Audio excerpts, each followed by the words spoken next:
네, 코로나19 상황이 매우 엄중해지고는 있지만 우리 사회 곳곳에서는 또 저마다의 일이 잘 진행이 되고 있습니다.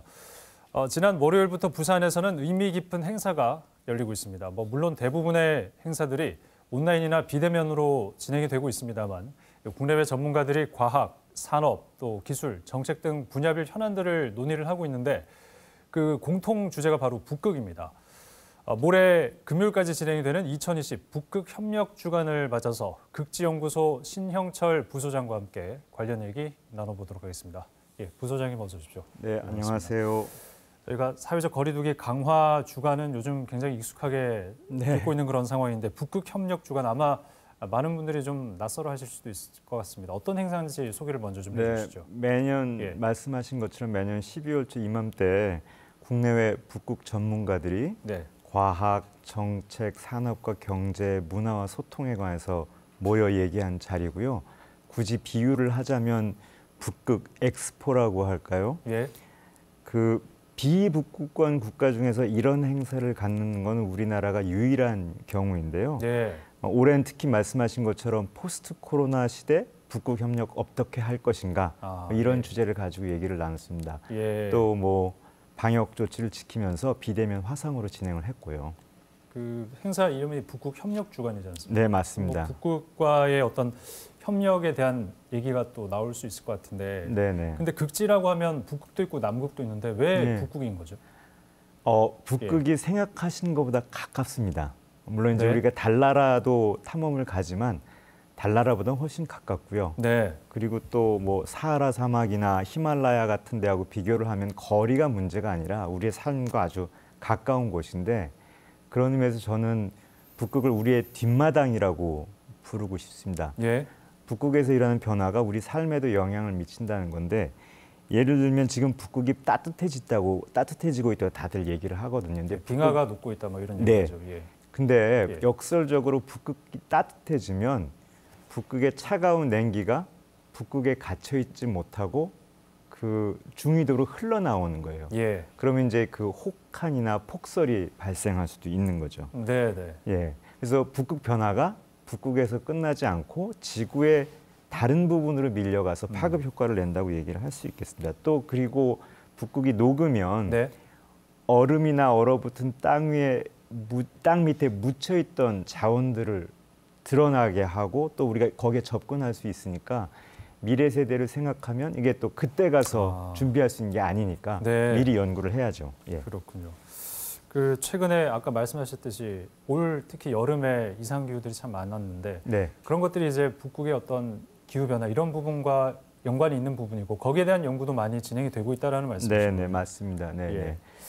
알겠습니다. 그 이제 앞으로 그러면 대응이 좀 중요할 것 같습니다. 지금 어떻게 대응을 하고 있고, 그러면 앞으로는 또 어떤 식으로의 대응이 필요한지 그런 연구도 논의가 좀 되고 있나요? 그렇죠. 근데 이제 북극의 변화를 열심히 관찰을 하면 거기서 끝이 아니고 그 변화를 이해해서 앞으로 미래는 어떻게 펼쳐질까 이 전망을 하는 게 중요하지 않겠습니까? 그럼 이제 우리 과학자들이 북극 변화를 열심히 연구를 해서 그 배경 기작을 파악하고 그걸 컴퓨터 모의 실험으로 재현을 하려고 합니다. 그러면 이제 이게 예보를 주 임무로 하는 다른 기관하고 협력을 해서 말씀드린 것처럼 우리나라에 미칠 수 있는 영향을 정확한 북극 예보로, 그러니까 기상 예보로 생산하는 일에 도움이 되도록 하고 있습니다. 뭐 인류가 많이 살고 있지는 않지만 많이 모여 살고 있는 곳에 큰 영향을 줄 수 있는 곳이 맞습니다. 극지라는 생각이 드는데. 근데 이번 행사는 해양수산부 그리고 외교부가 함께 이제 주최를 하는 행사라고 들었습니다. 그 외교부가 여기 포함이 됐다는 건 그만큼 해외 다른 나라와의 어떤 협력 이게 좀 중요하다는 생각이 들거든요. 어떤 식으로 좀 진행이 되고 있나요? 지금 말씀하신 대로 생각해 보면 북극을 둘러싸고 있는 나라들이 다 강대국이거든요. 이제 북극 안에 그 국제 공간도 있지만 북극 연안국들이 자기네 영토라고 주장하는 또 영토로 인정되는 공간들이 많기 때문에 거기에 다다르려면 북극권 국가들의 초대 혹은 인정, 협력 관계가 굉장히 중요합니다.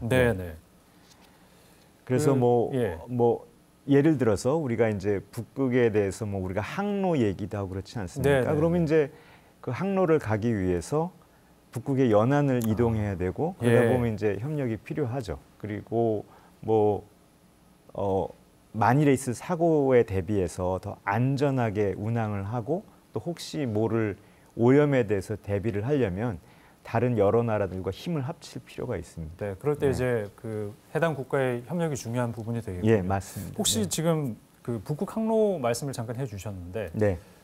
지금 개발 중인 거 아니겠습니까? 예, 아직 진행 중이죠. 진행 예. 중인 거죠. 네, 예. 네. 얼마나 더 좀 기다려야 될 거라고 보십니까? 그게 이제 전문가들 예측이 예. 사람마다 많이 다른데 10년 안에 적어도 여름에는 북극해 얼음이 없어질 거라고도 얘기를 하거든요. 그렇게 되면 이제 백길이 열리는 것이 상상이 아니라 현실이 되는 거죠. 예를 들어서 동북아시아에서 유럽으로 갈 때 수에즈 운하로 가는 것보다 30% 이상 단축된다고 하거든요. 네. 뭐 다른 얘기지만 해적을 걱정하지 않아도 되는 백길이 그런 되기도 부분도 하고요. 있고. 예, 예. 네, 알겠습니다. 네. 뭐 그 외에도 북극과 관련된 다양한 연구가 진행이 되고 있을 것 같은데 네. 지금 북극의 코로나19 상황은 어떻습니까? 거기도 좀 심각한 부분이 있는 건가요? 네, 그렇습니다. 지금 북극이라는 곳이 워낙 고립된 곳이기 때문에 예. 또 의료 서비스하고 가깝지 않지 않습니까? 그래서 네. 한 번 퍼지면 굉장히 위험하기 때문에 북극 지역 원주민 사회나 북극에 이제 고립된 외딴 곳도 굉장히 걱정을 하지만 거기 가서 연구를 하는 우리 연구진들도 그렇죠. 예. 속된 말로 1호가 되지 않기 위해서 첫 번째 사례가 되지 않기 위해서 굉장히 네. 조심하고 있습니다. 알겠습니다. 그 다른 국가들도 북극 연구에 많이 지금 뛰어들고 있을 것 같은데 네.